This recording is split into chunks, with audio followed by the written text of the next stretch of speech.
자, 그럼 계약서 특약에는 뭘 넣어야 되냐? 그래서 어떤 특약을 넣는지 보시겠습니다. 토지 매매 계약서에서는 등기부 등본의 면적이랑 분할 계약서상의 면적이 당연히 일치하는지 뭐 주소라든지 이런 걸 봐야 되는데, 중요한 게 뭐냐면 도로 지분이 명시가 돼 있는지, 도로 지분의 주소도 명시가 돼 있는지, 도로 지분의 면적도 명시가 돼 있는지, 이 부분이 필요합니다. 소재지 주소와 면적이 있죠. 근데 이 면적은 뭐냐면 도로 지분을 포함한 면적이어야 돼요. 그래야 그걸 바탕으로 법무사에서 등기를 하죠. 그럼 도로 지분 등기를 같이 한꺼번에 다 하는 거예요. 그래서 이 면적이 빠져 있으면 안 됩니다. 이 면적을 항상 체크를 하셔야 되고, 그리고 이제 또 중요한 게 이에 접한 도로의 필지들의 지분, 접한 도로의 면적이 이렇게 들어가 있죠. 그러면은 실제 이 필지의 면적, 도로 지분의 면적을 더한 게 위에 명시가 돼야 된다는 거죠. 그리고 실제 나눠진 면적은 어떻게 돼 있는지도 들어가 있어야 돼요. 부지와 도로 총 얼마의 면적이 있고 거기에 대한 매매가가 얼마다, 이게 들어가 줘야 되고, 각각의 번지수와 각각의 지분,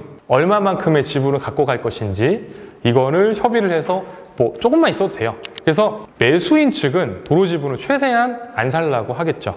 왜냐하면은 도로 지분 뭐 많아봤자 쓸 데도 없고, 왜냐하면 평당 가격으로 가기 때문에 도로 지분을 합한 거에서 평당 가격으로 보통 토지 매매 가격이 만들어집니다. 그리고 도로 개발행위 허가 및 건물 허가, 도로 건물 준공 후 도로 사용의 문제를 발생시키지 않음을 책임진다, 이런 내용까지 매도인한테 넣어주면은, 또 여기는 특별히 매도인이 토목공사를 내가 해주겠다는 약속을 한 부지입니다. 내가 했는데 토목공사 안 해주면 어떡해? 보강도 안 싸주면 어떡해?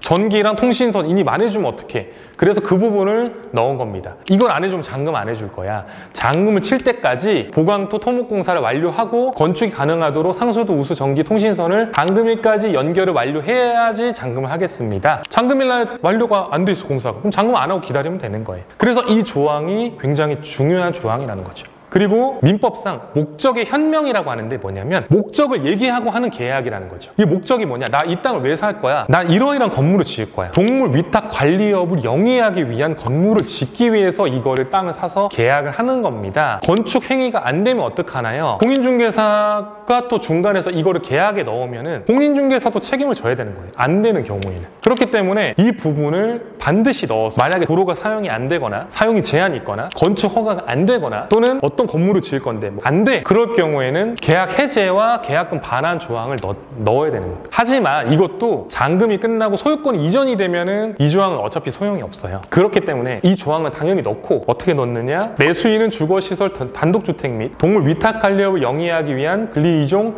생활시설의 건축을 목적으로 하는 토지 매매다. 매도인은 그걸 인지한 계약이다. 그래서 이게 안 됐을 때는 계약이 해제가 된다. 그런데 만약에 이미 소유권이 넘어가면은 해제가 안 된다고 말씀드렸죠. 그러니까 잔금을 최소 한 달 정도 여유를 두시는 겁니다. 이 기간 동안 계약을 한 다음에 또는 계약하기 전부터 건축사나 측량사무실을 통해서 인허가를 진행하거나 구청을 통해서 우리가 알아보는 거예요. 근데 건축사한테 사람 비용 주고 알아보는 게 제일 좋습니다. 건축사가 얘기를 해갖고 이게 그때 되는 땅입니다, 인허가 나오는 땅입니다, 아닙니다를 얘기해 주겠죠. 그 상황, 시간을 벌기 위해서 잔금은 최소 한 달 이상의 여유를 두고 하시라는 거죠. 그래서 이런 식으로 특약을 넣고, 또 이제 특약 사항에 우리가 주의해서 보여야 될 부분이 개발 부담금입니다. 개발 부담금이나 농지 전용 비용, 인허가 비용은 누가 내냐? 협의 사항이에요. 꼭 정해진 법칙은 없어요. 근데 이거를 명시를 안 해두면은 분쟁 요지가 있습니다. 예를 들어 땅을 분양하는 사람이 내는 경우도 있거든요. 그러면 그 명시를 정확하게 해야죠. 매도인이 개발 부담금을 한다. 근데 사실은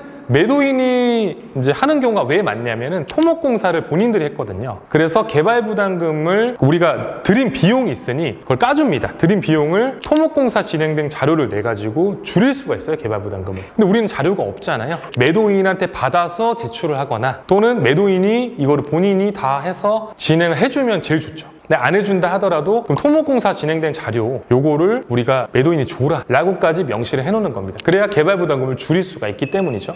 또 농지전용 비용, 인허가 비용은 누가 할 거냐 이런 걸 명확하게 명시를 하고, 왜냐하면 우리가 땅을 사는 경우는 정말 그냥 잘 만들어진 땅을 안 사는 경우가 많습니다. 전원주택 부지에. 특히 전원주택 단지에 이렇게 만들어진 땅인데 아까 말씀드렸듯이 분할이 안 돼 있거나 토목공사가 완료가 안 돼 있거나 또는 도로 지분이 명확하게 표기가 안 돼 있거나 설명을 안 해주거나 시행사랑 직거래하는 경우도 많거든요. 그런 경우에도 이런 거를 다 따져야 되는 거잖아요. 그렇기 때문에 지금 여기에 있는 부분들을 참고하셔서 이 조항들을 그대로 반영해 달라고 하시면 됩니다. 웬만하면은 안 하려고 할 거예요. 귀찮고. 이걸 했다가 내가 책임지면 어떡해. 안 팔아 그러면 다른 땅 사시면 됩니다. 아니면 이걸 해주는 중개사를 끼고 계약을 하시거나. 그래서 어쨌든 이런 특약은 반드시, 제가 말씀드린 특약을 반드시 넣어서 하시면 되고, 확인 설명서라고 있는데 우리가 부동산 계약을 할 때 공인중개사가 직접 확인을 한 부분이라는 것이 확인 설명서입니다. 내가 직접 가서 버스 정류장이나 얼마나 걸리는지, 지하철이라든지 이런 건 얼마나 걸리는지, 전철이나 기차역은 얼마나 걸리는지, 주변 시설이나 얼마나 걸리는지 직접 확인하고 사셔야 되고, 확인 설명서를 너무 믿고 사시면 안 되고 직접 확인하시는 것이 맞습니다. 체크를 하시고 토지 계약을 하시면 그래도 내가 토지 계약을 잘못해서 뒤통수 맞는 일은 없을 것입니다.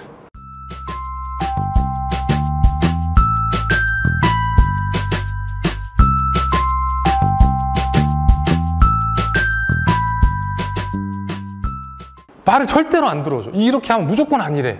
그럼 그런 너무 말이 안 통하지. 소통을 해줘야 되는데, 건축주가 뭘 원하는지를 잘 듣고 이해를 잘하는 건축가가 필요한 거죠. 그리고